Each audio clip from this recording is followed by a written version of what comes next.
Hello मेरे प्यारे बच्चों, कैसे आप सभी लोग। स्वागत है हमारे इस वीडियो पे। आप सभी कैसे हो? आशा करते हैं आप सभी लोग अच्छे होंगे। हमने जैसे कि देखा हमने कि अगले वीडियो हमने प्रकाश का परावर्तन और प्रकाश के बारे में समझा था। तो बच्चों कुछ दिनों से मैं वीडियो नहीं डाल पा रहा था, इससे कुछ मुसीबत थी तो मैं इसलिए वीडियो नहीं डाल पा रहा था। अब थोड़ा वो हो गया है। अब रेगुलर में वीडियो डाल सकूंगा, ठीक है मेरे बच्चों। तो आज हम पढ़ेंगे दर्पण, दर्पण के प्रकार, दर्पण में फोकस दूरी क्या होती है, वक्रता त्रिज्या क्या होती है, ये सब आज हम टॉपिक में सभी चीज में एक साथ ही सब इसको कवर कर लेंगे। ठीक है बच्चों, तो हम वीडियो को स्टार्ट करते हैं।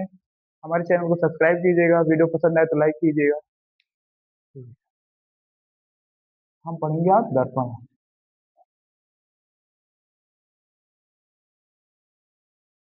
तो मैं ये कहूंगा कि यूपी बोर्ड में दर्पण से एक क्वेश्चन तो 100% आता ही आता है। गोली दर्पण से एक क्वेश्चन जरूर आता है।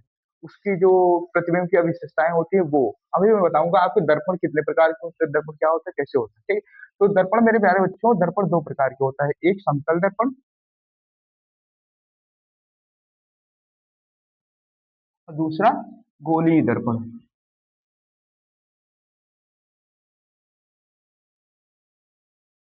समतल दर्पण वो होता है जैसे हमने बताया था कि प्रकाश का परावर्तन जब होता है तो एक ही नीचे से ये टाइप का होता है, तो उसमें जो ये समतल जो पृथ्वी के समांतर होता है उसको हम समतल दर्पण बोलते हैं। और गोली दर्पण वो होता है जो एक खोखले गोले का कटा हुआ भाग होता है।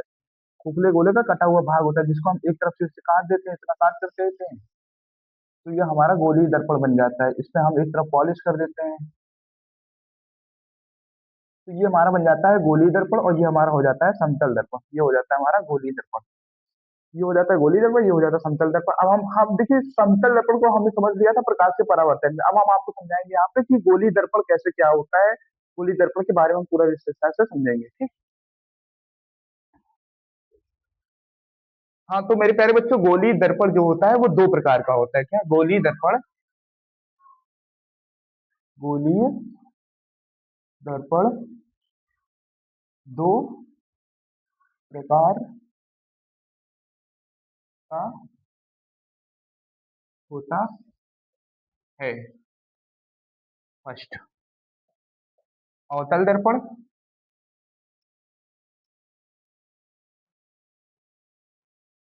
और सेकंड उत्तल दर्पण। अब हम इस अवतल दर्पण के बारे में और उत्तल दर्पण के बारे में हम विशेष रूप से अच्छे से पढ़ेंगे, क्योंकि इसमें इसमें से इसी कंडीशन से क्वेश्चन आते हैं कि एक वस्तु कहाँ यहाँ पर फोकस पे रखी है तो उसका प्रतिबिंब कहाँ बनेगा। इसको हम लोग एकदम विशेष रूप से अच्छे से पढ़ेंगे। अब हम बताइए गौर पर, अवतल दर्पण कैसा होता है जिसका एक ऊपरी हुआ भाग जो ऊपर हाथ से उठा हुआ भाग होता है वो उसे पॉलिश की होती है। उठे हुए भाग पर पॉलिश की होती है, ये होता है अवतल दर्पण। और उत्तल दर्पण जिसे धसे हुए पात्र में, जिसे मानता हूं मैं, जैसे ये एक उठा हुआ भाग है और ये धसा हुआ भाग है, तो इस पे जो इस तरह पे पॉलिश पड़ी होती है वो होता है उत्तल दर्पण। मैं चित्र के माध्यम से समझाऊंगा। ये अंदर के भाग पर जो पॉलिश हुई होती है ये होता है उत्तल दर्पण।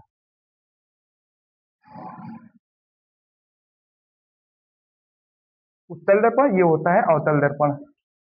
ये डायग्राम के बाद देखो बच्चे कंफ्यूज रहते हैं कि अवतल दर्पण और उत्तल दर्पण में कैसे मैं पहचानूं। इसका देखो उठा हुआ जो भाग होता है, जो उठा हुआ भाग होता है, जिससे उठा हुआ जो पृष्ठ है इस पर पॉलिश पड़ी होती है, तो ये होता है अवतल दर्पण। और जिसका धसे हुए भाग पर पॉलिश होती है उस पे होता है ये उत्तल दर्पण, ठीक है। अब मैं बताऊंगा कि गोली दर्पण के प्रकार, इसमें क्या होता है, वक्रता त्रिज्या क्या होती है, फोकस दूरी क्या होती है, उसका ध्रुव क्या होता है। अब जब तक आप इसको समझेंगे नहीं तब तक आपको जितनी भी कंडीशनें होती है, जैसे प्रतिबिंब कैसे बनता है, कहाँ बनता है, जब तक आप इसकी बेसिक सी जानकारी नहीं देंगे तब तक आपको समझ में नहीं आएगा कुछ। तो मैं आपको बताऊंगा गोली दर्पण का ध्रुव क्या होता है, वक्रता त्रिज्या क्या होती है, वक्रता केंद्र क्या होता है। और इससे एक एक न्यूमेरिकल के छोटे छोटे क्वेश्चन बन सकते हैं यहाँ से, ठीक है मेरे प्यारे बच्चों। तो बताता हूँ मेरे बच्चों दर्पण का ध्रुव क्या होता है। दर्पण का जो मानते बच्चों, देखो पहले होता क्या है, एक ये गोला होता है। ये गोला होता है जिससे हम गोली दर्पण कैसे बनता है, उसके एक छोटे से इतने से भाग को हम काट के हटा देते हैं, तो ये बन जाता है हमारा गोलीय दर्पण। ये बन जाता है हमारा गोलीय दर्पण। ये बन जाता है हमारा गोलीय दर्पण। ये हमारा बन गया गोलीय दर्पण। अब हमको अवतल दर्पण बनाना, तो इसके एक उठे हुए भाग पर हम पालिश कर देते हैं। ये हो गया हमारा अवतल दर्पण। क्या हो गया? अवतल दर्पण।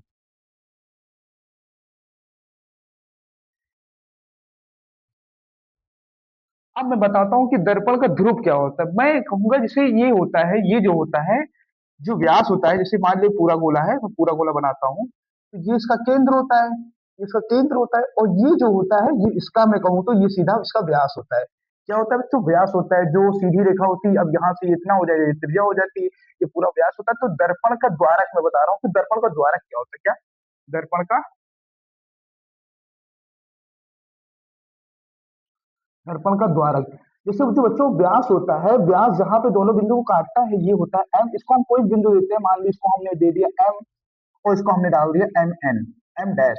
तो यहाँ पे बच्चों ये इसको हम काट के हटा देंगे, तो ये इतना बचेगा ना बच्चों, इतना बचेगा। तो इसका क्या दर्पण का द्वारक क्या हो जाता है?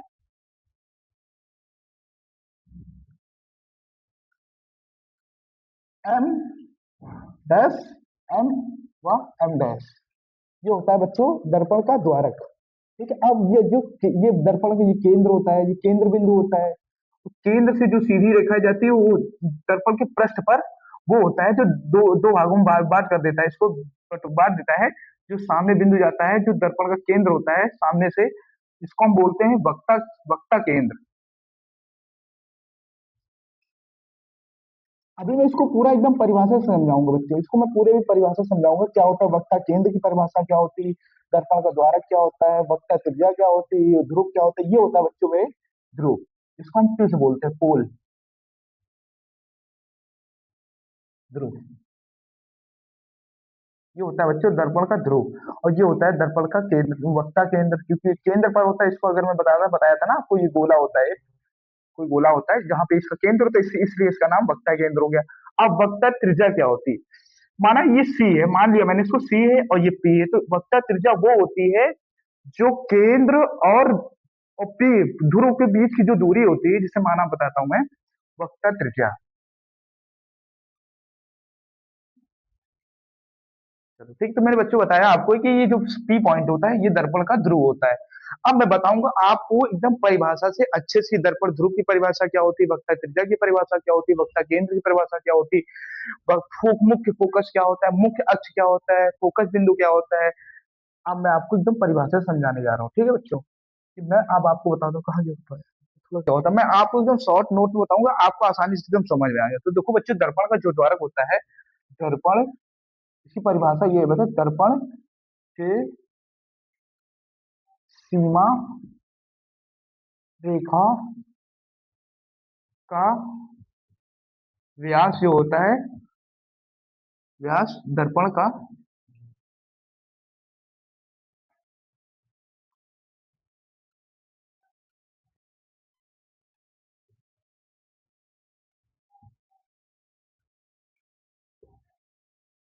दर्पण की सीमा रेखा का व्यास जो होता है बच्चों, वही दर्पण का द्वारक कहलाता है। जैसे मैंने आपको डायग्राम बताया था ना, ये दर्पण का पृष्ठ होता है। हाँ, दर्पण का द्वारक कहलाता है, और ये जो पॉइंट होता है, एक पॉइंट, ये जो सीमा रेखा जाती है व्यास, इसको मैंने माना था एम, इसको मैंने माना था, तो बच्चों यही होता है। अब इसको लिख सकते हैं दर्पण का द्वारक।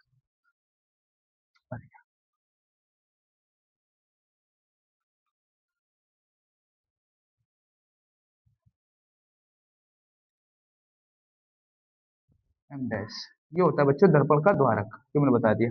अब मैं हाँ, तो मेरे प्यारे बच्चों, मैंने बताया था कि ये जो गोला होता है, जो पूरा गोला होता है, इसका जो केंद्र होता है, उसी को हम बोलते हैं वक्ता केंद्र। अब इसकी परिभाषा क्या बनेगी, मैं बताता हूँ आपको परिभाषा इसकी। इसकी जो परिभाषा होगी बच्चों, कोई भी, मैं अवतल दर्पण की बात कर रहा हूँ, जैसे मान लो कि किसी गोले ले का केंद्र जो होता है, केंद्र वक्ता केंद्र कहलाता हूँ।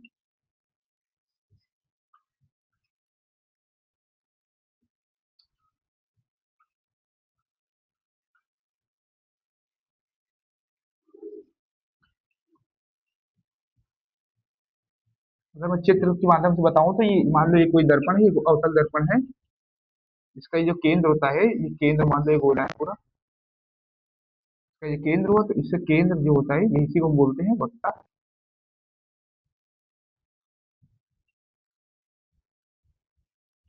वक्ता केंद्र। ये होता है बच्चों वक्ता केंद्र। अब हम आपको बताएंगे कि वक्ता त्रिज्या क्या होती है। अब मैंने बताया था ये ध्रुव होता है, जो ये होता है ध्रुव पी पोल। अब मैं ध्रुव बताऊंगा आपको कि ध्रुव क्या होता है। ठीक है मेरे बच्चों, अब हेडिंग हम डालेंगे ध्रुव क्या होता है, ध्रुव को बताएंगे। हाँ तो मैं बच्चों बताऊंगा आपको, हेडिंग डालूंगे, हम हेडिंग डालेंगे दर्पण, दर्पण का ध्रुव। आप चाहेंगे तो आप हमको हमारे वीडियो पे कमेंट कीजिएगा, तो मैं आपको एकदम अच्छे से नोट्स में बना के आपको दे दूंगा, शॉर्ट नोट जो आपको एक बार में ही समझ में आ जाएंगे। ठीक है मेरे प्यारे बच्चों, अब मैं बनाऊंगा आपको दर्पण का ध्रुव। दर्पण का ध्रुव क्या होता है, जैसे मैंने बताया था, कोई भी दर्पण ले लो, उत्तल दर्पण ले लो चाहे अवतल दर्पण ले लो, मैं उत्तल दर्पण ले लेता हूँ, जिसके अंदर के हुए भाग पर पॉलिश लगी होती है। इसका जो बच्चों ये माना, ये जो मैंने इसका ये बताया था कि ये होता है दर्पण का द्वारक जो होता है, एम एम डैश। इसका जो मिड पॉइंट होता है, जो दर्पण का द्वारक होता है, उसका जो मिड पॉइंट होता है, उसी को हम बोलते हैं दर्पण का, इसको पी से रिप्रेजेंट करते हैं पोल, इसको बच्चे बोलते हैं पोल, पी का मतलब पोल, पोल। इसको इसी को बच्चे बोलते हैं दर्पण का, दर्पण का,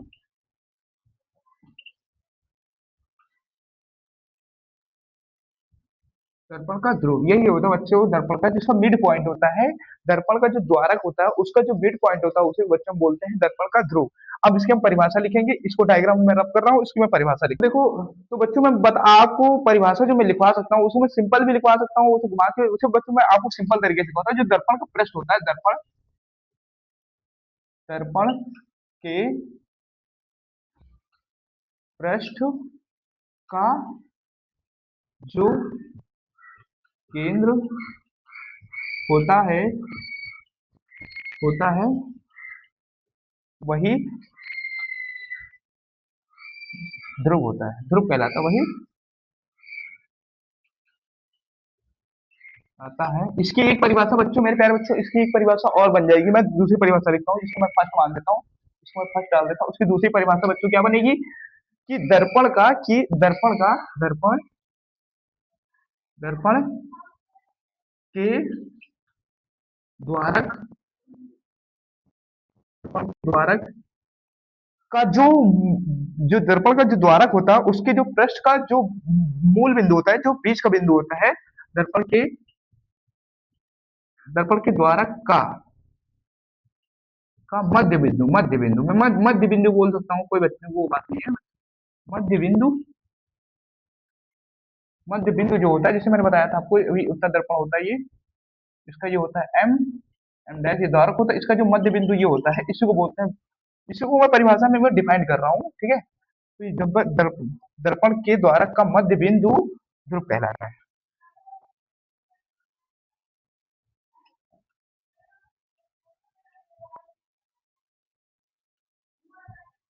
ध्रुव कहलाता है। दर्पण के द्वारक का मुख्य बिंदु ध्रुव कहलाता है। दर्पण, अब ये भी एक बच्चों परिभाषा बन जाएगी, दर्पण के पृष्ठ का जो बिंदु केंद्र होता है, दर्पण के पृष्ठ का जो केंद्र होता है, मध्य केंद्र, मुझे आप डाल दो मध्य, मध्य बिंदु, मध्य,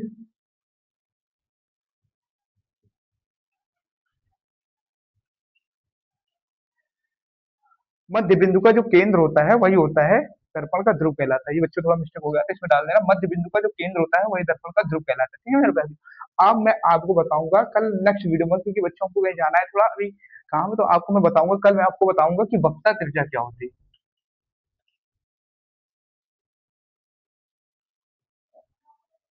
कल मैं आपको बताऊंगा वक्ता त्रिज्या के बारे में, कि वक्ता त्रिज्या क्या होती है। आपको मैंने अधिकतर जो, और फोकस दूरी के बारे में कल बताऊंगा, फोकस दूरी, फोकस दूरी। फिर मैं कल आपको बताऊंगा कि बच्चों की, जो से मान लो एक बिंदु जो प्रतिबिंब बनता है, मुख्य अक्ष के समांतर किरणें जाती है, तो वो कहाँ से होके गुजरेंगी, ये आपको मैं कल सारी, कल के वीडियो में आपको मैं डिटेल में एकदम अच्छे से समझाऊंगा। ठीक है मेरे, अगर आपको नोट्स चाहिए बच्चों, तो आप हमारे वीडियो पर कमेंट करिए, मैं आपको एकदम शॉर्ट नोट्स से अच्छे नोट्स बना के दूंगा, ताकि आपका पेपर यूपी बोर्ड का जो सन 2027 में आने वाला है बच्चों, वो आप एकदम 90 प्लस स्कोर के आना। ठीक है मेरे भाई, ठीक है। हाँ तो आपको मैं, आप बस कमेंट कीजिएगा हमारे वीडियो पे, तो हम आपको शॉर्ट नोट एकदम अच्छे तरीके से दे देंगे। ठीक है मेरे पास, ठीक है बच्चों, थैंक यू। आप हमारे वीडियो को, चैनल को सब्सक्राइब कीजिए और लाइक कीजिए और शेयर